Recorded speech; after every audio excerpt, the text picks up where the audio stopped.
ప్రజా కుటుంబీకుల సంక్షేమంతో పాటు అణగారిన వర్గాల శ్రేయస్సు కోసం కృషి చేస్తామని కాపు బలిజ సంక్షేమ సేన జిల్లా అధ్యక్షులు పుప్పాల శ్రీనివాస్ తెలిపారు. ఏలూరు నగరంలోని సంఘం జిల్లా కార్యాలయంలో జరిగిన సంఘం ఆత్మీయ సమావేశంలో సంఘం జిల్లా నూతన కమిటీని అధ్యక్షులు పుప్పాల శ్రీనివాస్ పరిచయం చేశారు. అధ్యక్షులు పుప్పాల శ్రీనివాస్ మాట్లాడుతూ రాష్ట్రంలో జరిగిన ఎన్నికల సమయంలో సంఘం కార్యకలాపాలకు హరిరామ జోగయ్య కొంత విరామం ప్రకటించినట్లు తెలిపారు. రాష్ట్రంలో కాపు బలిజలు అందరినీ ఏకతాటిపైకి తీసుకువచ్చి పవన్ కళ్యాణ్ మార్గదర్శకంలో పయనించి జనసేన పార్టీతో పాటు కూటమి విజయానికి కృషి చేస్తామన్నారు. రాయలసీమలో రెడ్లను బలిజలను మోయాల్సి వచ్చిందని ఇక నుంచి ఆ విధానానికి స్వస్తి పలుకుతామన్నారు. విద్య, వైద్యం, ఉపాధి కల్పనకు తమ సంఘం తొలి ప్రాధాన్యత ఇస్తుందని తెలిపారు. త్వరలో మెరిట్ విద్యార్థులకు వారి చదువు కోసం 10 లక్షల రూపాయలు అందజేస్తామన్నారు. నిరుపేదలకు కుల మతాలకు అతీతంగా అందుకుంటామని పుప్పాల శ్రీనివాస్ స్పష్టం చేశారు. దీనికి సంబంధం లేదు. కాపులు అనేది ఏంటంటే సహజంగా కాన్స్టిట్యున్సీలో మీకు వివరం చెప్తున్నా, నియోజకవర్గాల్లో ఒక్కో నియోజకవర్గంలో 55,000 మంది 45,000 మంది అక్కడ జనాభా నిష్పత్తిని బాగా దగ్గర 60,000. తను 80+ వయసులో కూడా ఈ కాపు బలిజ సంక్షేమ సేన అంటే అప్పుడు కాపు సంక్షేమ సేన ఉన్నప్పటికీ కూడా దాన్ని ఎందుకంటే ఎప్పటికీ రాష్ట్రంలో కాపు, తెలగ, బలిజ, ఒంటరి 4 కులాలు ఉన్నప్పటికీ కూడా రాయలసీమలో ఉన్న బలిజలు ఎప్పుడు కూడా రెడ్లను మోస్తూ వచ్చి ఉన్నారు. వాళ్ళకి ధైర్యంగా ముందుకు వచ్చే పరిస్థితి ఎప్పుడు ఏనాడు లేనప్పటికీ ఈసారి పవన్ కళ్యాణ్ గారు ఇచ్చిన భరోసాతో కూటమి ప్రభుత్వానికి మద్దతు ఇస్తూ బలిజలు పెద్ద ఎత్తున బయటకు వచ్చి పనిచేసిన పరిస్థితుల్లో ఆ బలిజలు కూడా ఇందులో ఏకమైనప్పుడు కూడా కాపు బలిజ సంక్షేమ సేన అని పెట్టమని వాళ్ళ కోరిక మేరకు కాపు బలిజ సంక్షేమ సేనగా మార్పు చేసి దాన్ని ముందుకు ప్రజల్లోకి తీసుకెళ్ళి పెద్ద ఎత్తున కాపు, తెలగ, బలిజ, ఒంటరి కులాలు రాష్ట్రంలో ఉన్న వాళ్ళ నిష్పత్తిలో 95% వాళ్ళ కూటమి ప్రభుత్వాన్ని మద్దతు ప్రకటించే విషయంలో పవన్ కళ్యాణ్ గారు చేసిన కృషితో పాటు జోగి గారు చేసిన కృషి కూడా ఎంతో అద్భుతమైంది. అందులో భాగంగా అప్పుడు దానికి సంబంధించి జిల్లా అధ్యక్షులుగా పుప్పాల శ్రీనివాస్ గారిని నియమించిన తర్వాత ఎన్నికల ముందు కమిటీలంటూ రాజకీయాలంటూ ఈ కుల ప్రస్తావన కరెక్ట్ కాదన్న ఉద్దేశంతో ఆగడం జరిగింది. ఇప్పుడు ఈ కమిటీని పూర్తి స్థాయిలో వెళ్ళి ఇది చేసి ఏదైతే కాపులు మనస్తత్వంలో కోరికలే ఉన్నాయో, కాపులకి గత ప్రభుత్వం చేసిన మోసం ఏముందో, ఈ ప్రభుత్వం నుంచి ఏం కోరుకుంటానన్న దాని మీద ముందుకు తీసుకెళ్ళడానికి జోగి గారి ఆధ్వర్యంలో పుప్పాల శ్రీని గారు ముందుకు వచ్చినారు కనుక ఆయనతో పాటు మేమందరం కలిసి ప్రయాణం చేయాలని చెప్పి ఈరోజు ప్రెస్ మీట్ పెట్టడం జరిగింది.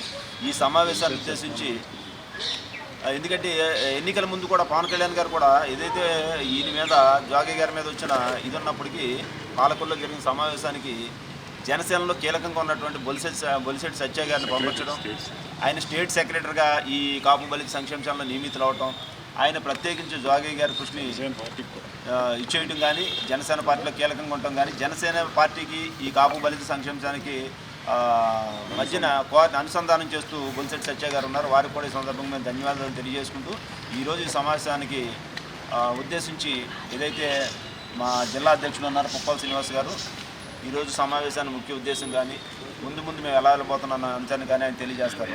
ఆయన మాట్లాడవలసిందిగా కోరుతాం. ఈరోజు ఈ ఆత్మీయ సమావేశానికి విచ్చేసిన పాత్రికేయ మిత్రులకు, ఎలక్ట్రానిక్ అండ్ ప్రింట్ మీడియా మిత్రులందరూ కూడా ధన్యవాదాలు తెలియజేసుకున్నాను. అలాగే ఏదైతే జోగయ్య గారు ఒక మంచి ఉద్దేశంతో కాపు సంక్షేమ సేవనే స్థాపించి ఈ రాష్ట్ర వ్యాప్తంగా కూడా అనేక కార్యక్రమాలు చేయడం జరిగింది. దీని ద్వారా తర్వాత ఎలక్షన్ టైంకి వచ్చేసరికి వాళ్ళ ఫ్యామిలీలో కొంచెం డిస్ట్రిబ్యూషన్ ఉండటం వల్ల దాన్ని తాత్కాలికంగా దాన్ని విరమించినప్పుడు కొంతమంది దీంట్లో ఉన్న వ్యక్తులు వెళ్ళి వేరేగా పెట్టుకున్న సంఘాలు, ఆ సంఘాలకు కానీ ఈ కాపు బలిజ సంక్షేమ సేనకు కానీ ఎటువంటి సంబంధం లేదని చెప్పి ముందుగా తెలియజేసుకుంటున్నాము. అలాగే ఏదైతే ఎలక్షన్ టైంకి వచ్చినప్పుడు జోగయ్య గారు రద్దు చేసేసారు, జనసేనకి దీనికి సంబంధం లేదని చెప్పి ఒక ఎలిగేషన్ సృష్టించారు. అప్పుడు జనసేన అధినేత పవన్ కళ్యాణ్ గారు స్వయంగా బొలిశెట్టి సత్య గారిని పంపించి జోగయ్య గారి దగ్గరికి మీ సపోర్ట్ ఎప్పుడూ మాకే ఉంటుంది, జనసేన పార్టీ మీ వెనకాల ఉంటుందని చెప్పి మరి పాలకొల్లులో భారీ ఎత్తున ప్రెస్ మీట్ పెట్టారు. అలాగే బొలిశెట్టి సత్య గారు, మన హరిరామ జోగయ్య గారు, అలాగే మన శ్రీధర్ గారు, చీరాల అమంచు సోములు గారు, అందరూ కూడా పెద్ద నాయకులందరూ కూడా మీ వెనకాలే మేము ఉన్నామని చెప్పి జోగయ్య గారికి సపోర్ట్ ఇచ్చి మరి గౌరవ అధ్యక్షుల కింద బొలిశెట్టి సత్య గారిని పెట్టి ఇప్పుడు ఆయన ఆధ్వర్యంలో ముందుకెళ్తుంది. అలాగే మన జిల్లా ప్రెసిడెంట్ కింద మా పుప్పాల శ్రీనివాస్ గారు అన్నయ్య గారికి కూడా మాకు మరింత ఉత్సాహాన్ని ఇచ్చింది. దీని ద్వారా మేము ఏదైతే ఇప్పుడు పెద్దలందరూ కూడా చెప్పారు కాబట్టి ఫస్ట్ కులం గురించి ఎంతైతే పాటుపడతామో అణగారిన వర్గాల ప్రజల గురించి కూడా అదే విధంగా పాటుపడతామని చెప్పి మేము అందరం కూడా తెలియజేసుకున్నాం. రానున్న రోజుల్లో మంచి కార్యక్రమాలు చేస్తామని తప్ప ఎటువంటి చెడ్డ పేరు తెచ్చుకునే విధంగా, అలాగే శ్రీనివాస్ గారికి కానీ జోగయ్య గారికి కానీ ఎటువంటి మచ్చ వచ్చే విధంగా కూడా మేము నడుచుకోమని చెప్పి ఈ మీడియా ముఖ్యంగా తెలియజేసుకుని సవాల్ చేసుకుంటాం. ఇప్పుడు కాపు బలిజ సంక్షేమ సేన అనే ఒక సంఘం ఏర్పాటు ఇప్పటికీ 5 ఏళ్ళు అయింది. ఈ టైంలో మనకేంటంటే మధ్యలో ఎన్నో ఒడిదొడుకులు ఉన్నాయి. దాంట్లో కొన్నిసార్లు మన జోగి గారు ఏదైతే కొన్ని నిర్ణయాలు తీసుకున్నారో ఆ నిర్ణయాలన్నింటికి కూడా మేము అందరూ కూడా కట్టుబడి ఉన్నాం. దాంట్లో కొంతమంది వ్యక్తులకి అవి నచ్చక వారు వేరే సంఘాలు పెట్టుకుని ఆ సంఘాలు పెట్టుకున్న తర్వాత ఆ సంఘం పేర్లు చెప్పి కొన్ని రాజకీయ లబ్ధి ద్వారా, అంటే ఎలక్షన్ టైంలో మేము అక్కడ కొన్ని కోల్పోతాం అని చెప్పేసి అని వాళ్ళందరూ కూడా అనుకుని వెంటనే పొద్దున్న జోగి గారు అనౌన్స్మెంట్ చేయడం, సాయంత్రం సంఘం పెట్టించుకుని మరుసటి రోజు ఏమో రిజిస్ట్రేషన్ చేసుకోవడం లాంటివి చేసుకున్నారు. ఇటువంటివన్నీ కూడా చూసి జోగి గారు కూడా మొన్న లెటర్ కూడా రిలీజ్ చేశారు. వాళ్ళకి మాకు ఎటువంటి సంబంధం లేదు, మా పేరు చెప్పుకుని కొన్ని చోట్ల డబ్బులు అవి వసూలు చేస్తున్నారని చెప్పేసి అని అది కూడా మీడియా ముఖంగా తెలియజేయాలని చెప్పేసి మేము ఈ సందర్భంలో తెలియజేస్తున్నాం. అలాగే కాపు బలిజ సంక్షేమ సేన ధ్యేయం ఏంటంటే ఓన్లీ కాపులకి మాత్రమే కాదు, అణగారు వర్గం. ఇప్పుడు ప్రభుత్వాలు పేదరిక నిర్మూలన ఎలా చేయాలనుకుంటున్నాయో ఈ కాపు సంఘం కూడా రాష్ట్రంలో ఉన్న పేదరిక నిర్మూలన చేసే విధంగా పాటుపడి కష్టపడి వాళ్ళందరికీ కూడా ఏదైతే ఉందో ఎడ్యుకేషన్ పరంగా కానీ లేకపోతే ఆర్థికంగా పరంగా కానీ ఏదైనా సరే సేవ చేసి వాళ్ళందరికీ ఒక ఉపాధిని కల్పించే విధంగా మా కాపు బలిజ సంక్షేమ సేన పాటుపడుతుందని చెప్పేసి మా పత్రికా ముఖం ద్వారా తెలియజేసుకుంటున్నాం. ఇంకా మనం తీసుకున్నాం అనేది పెద్దలిద్దరూ చెప్పారు. ఇప్పుడు ఈ సంక్షేమ సేన ఈ యొక్క కాపు సంక్షేమ సేన చేసే ముఖ్య ఉద్దేశం ఏంటంటే రైతు వారీలోని సంక్షేమ సేన అదే రైతులకి ఏదైనా అనారోగ్యంగా ఇబ్బంది వచ్చినా నేను ఏలూరులోనే ఉంటాను కాబట్టి ఖచ్చితంగా వాళ్ళకి సేవ చేసే అవకాశం ఉంటుంది. కాపు రైతే కాకుండా ఏ రైతు అయినా, అంటే కాపులకి అనేది ఒక కమ్యూనిటీగా మేము స్టార్ట్ అయ్యాం కాబట్టి కానీ అన్ని కులాలకి అన్ని మతాలకి సేవ చేస్తాం. అదే కాపు, తెలగ, బలిజ, ఒంటరి ఇవన్నీ అనేకమైన కులాల్లో కమ్యూనిటీస్ ఉన్నాయి కాబట్టి ఎక్కువ భాగాల్లో ఉంటాయి కాబట్టి ఆ పేరు చేయడం జరిగింది. ఎవరికైనా ఏదైనా అవసరం ఉన్నట్లయితే సాయం చేయడం జరుగుతూ ఉంటుంది. రైతు అధ్యక్షుడిగా నేను ఈ విషయం ఖచ్చితంగా రైతులందరికీ చెప్పడం జరిగింది. రైతులందరూ నన్ను కలుసుకున్నట్లయితే ఈ జిల్లాలో ఉన్న రైతులు కాదు, రాష్ట్ర వ్యాప్తంగా ఏలూరు లేకుండా చేయడం జరిగింది. ఈరోజు ముందుగా ఈ కార్యక్రమాన్ని చేసిన నా సహచర కమిటీ సభ్యులందరికీ, అదేవిధంగా ప్రెస్ ఇంత పెద్ద ఎత్తున వచ్చిన మీ అందరికీ కూడా హృదయపూర్వక నమస్కారం.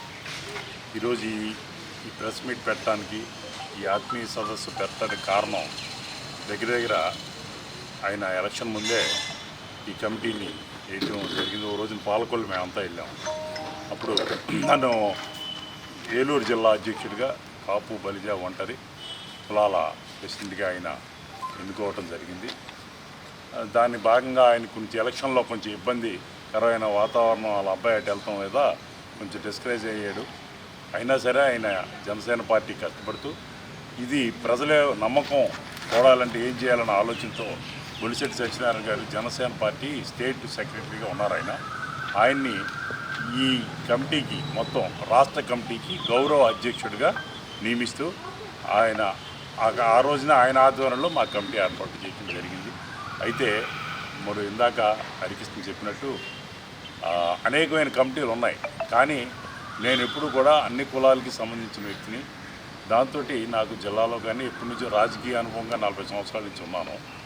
మరి ఈ రోజున అందరి ఒక కాపు సంక్షేమం చూస్తూ అదేవిధంగా అణగారిన ప్రజల యొక్క అభ్యున్నతికి తప్పనిసరిగా కృషి చేస్తాం. ఎటువంటి స్వార్థం కూడా లేకోకుండా అందరికీ సేవ చేయాలనే ఒక సదుద్దేశంతో ఈ యొక్క కమిటీ ఏర్పాటు చేయడం జరిగింది. దాంట్లో రైతు విభాగం, విద్యార్థి విభాగం ఇవన్నీ కూడా ఉన్నాయి. అయితే ఈ కమిటీ 7 నియోజకవర్గాలకి సంబంధించింది. అదనంగా కొవ్వూరు, నిడదవోలు కూడా మాకు ఇవ్వటం జరిగింది. అయితే ఇందులో గుంటూరు తులసి రామచంద్ర ప్రభు గారు విద్యాదానం కోసం ఎప్పటి నుంచో మనం 1 లక్ష రూపాయలు వెళ్తే ఆయన 1 లక్ష రూపాయలు ఇస్తారు. అలాగా మేము ఇక్కడ ఒక 5 లక్షల రూపాయలు ప్రామిస్ తీసుకున్నాం. ఆయన దగ్గరికి తొందరలో వెళ్ళి ఆ 10 లక్షలు తెచ్చి విద్యార్థులకి ఎవరైతే స్కాలర్షిప్ లేని వారికి మెరిట్కి వీళ్ళందరికీ కూడా ఈ కమిటీ ద్వారా అది ఎవరైతే ఎలిజిబిలిటీ ఉన్నారో వారందరికీ కూడా ఇవ్వడం జరుగుతుంది. అదేవిధంగా వాళ్ళకి ఆర్థిక అభివృద్ధి కోసం ఇంకా ఉపాధి అవకాశాలు ఈ ఎవరైతే ఈ అట్టడుగున ఉన్నారో వాళ్ళకి పల్లెటూరులో కుటుంబీకులు కానీ ఇంకోటి కానీ దీనికి సంబంధించినంతా కూడా ప్లాన్ చేసుకుని మేము ఈ కమిటీ ఏర్పాటు చేయడం జరిగింది. తర్వాత మెయిన్గా అన్ని నియోజకవర్గాల కమిటీలు కూడా వేయాలి. ప్రతి మండలానికి ఒక అధ్యక్షుడు, 4 మండలాలు మా ఉంటూరు మండల నియోజకవర్గానికి ఆల్రెడీ 4 మండలాలకి వేయటం జరిగింది. అలాగే కాన్స్టిట్యున్సీకి ఒకరిని పెట్టి వీళ్ళందరినీ కూడా ప్రతి ఊర్లోనూ ఒక కమిటీ వేసి ఆ యొక్క ఎవరైతే అక్కడ బాగా ఇబ్బందికరమైన పరిస్థితుల్లో జాతి కానీ నిరుపేదలు కానీ ఉంటే నేను ఆర్థిక పరంగా నా వరకు కొంత సాయం చేసి ఇంకా కొంత పరిపక్వం చెందిన ఆర్థిక అభివృద్ధి చెందిన పెద్ద వాళ్ళ దగ్గర కొంతవరకు ఆర్థిక సాయం అందరినీ కాకోకుండా మెయిన్గా కొంతమందిని మనకు కావాల్సిన వాళ్ళని తీసుకుని వాళ్ళకి ఆర్థిక అభివృద్ధి చేసి వారికి ఎందుకంటే మనం అనగారిని ఉన్న వాళ్ళు కొంతమంది చెప్పుకోలేని పరిస్థితుల్లో ఉంటారు. వాళ్ళందరికీ కూడా కమిటీల ద్వారా ఎంక్వైరీ చేసి ఎవరైతే బాధల్లో ఉన్నారో వాళ్ళందరికీ కూడా ఆర్థిక అభివృద్ధి చేయాలని తదనుగుణంగా మొత్తం మళ్ళీ పెద్ద మీటింగ్ ఏర్పాటు చేయటం. ఇప్పుడు ఎందుకంటే నేను అధ్యక్షుడిగా ఉన్నానన్న విషయాన్ని కొంతమందికి తెలిస్తే ఈ కమిటీ యొక్క నిజాయితీగా చేస్తానని ఒక నమ్మకంతో అందరూ ముందుకు వస్తారని కాపు సోదరులు అందరూ కూడా ఈ కమిటీలో ఎవరికైతే ఇంట్రెస్ట్ ఉందో వారికి ఇప్పుడు 2 సెల్ నెంబర్లు ఇస్తాం మీ ద్వారానే. ఆ సెల్ నెంబర్ల ద్వారా ఎవరికైతే ఇంట్రెస్ట్ ఉందో ఈ కమిటీల్లో అందరూ ఉండొచ్చు, యాక్టివ్గా ఉండొచ్చు. దీనికి మహిళా విభాగం కూడా ఒక ఆవిడ ఇందులో ఉంది, శ్రీదేవి గారిని టౌన్ అధ్యక్షులు, అలాగే జిల్లా అధ్యక్షులు అందరూ ఉన్నారు. వీరందరికీ కూడా ఒక కళ్యాణ మండపంలో తొందరలో మీటింగ్ పెట్టి ప్రప్రదంగా ఈ 9 నియోజకవర్గాలు కమిటీలని అందరినీ కూడా అధ్యక్షుల్ని మండల అధ్యక్షుల్ని అందరినీ కూడా మీకు పరిచయం చేయడం జరుగుతుంది. తద్వారా కేవలం మంచి చేయాలని వేరే ఆలోచన రాజకీయ పరంగా రాజకీయ ఆలోచనలతోటి పెట్టింది మాత్రం కాదు. దయించి ఇందులో అన్ని పార్టీకి సంబంధించిన వ్యక్తులు కూడా ఉంటారు. అది కానీ ఆ రాజకీయంగా ఎవరికి ఇంట్రెస్ట్ ఉంటే వాళ్ళు ఆ రాజకీయ పార్టీలో ఉంటారు. దానికి దీనికి సంబంధం లేదు. కేవలం కులపరంగా కానీ ఇంకో రకంగా కూడా కాకోకుండా అనగారిన చిన్న కులాలు కూడా మన అందుకనే కాపు బలిజీ ఒంటరి అనేది పెట్టాం ఆ సంక్షేమ సేన. మీ ద్వారా కూడా ఎవరైనా ఉన్నా ఎవరో చదువుకోలేకోకుండా ఉన్న ఆర్థిక ఇబ్బంది పడి పై చదువులకు వెళ్ళలేకుండా ఉన్న వాళ్ళు కూడా ప్రభుత్వ పరంగా ఇక్కడున్న ఎమ్మెల్యేలు కానీ ఇంకో రకంగా సహకారం రాకున్న పరిచయస్తులతోటి వారందరితోటి ఆ సహాయ సహకారాలు తీసుకుని తప్పనిసరిగా రైతులు కూడా ఎక్కడ ఇబ్బంది పడతారు రైతులకి. అలాగే మీ ద్వారా కూడా తెలుసుకుంటే మీరు కూడా ఇక్కడ మీకు సెల్ నెంబర్లు తెలుసు కాబట్టి మీకు అందరూ పరిచయస్తులు కాబట్టి తెలియజేస్తే పలానా వాళ్ళు వీళ్ళు ఇబ్బందులు ఉన్నారంటే తప్పనిసరిగా సహాయ సహకారాలు అందిస్తామని మీ ద్వారా అందరికీ తెలియజేస్తూ ఇంత పెద్ద ఎత్తున మీరందరూ వచ్చి ఈ కార్యక్రమాన్ని జయప్రదం చేసినందుకు మరొకసారి మీ అందరికీ హృదయపూర్వక నమస్కారం తెలియజేస్తాను.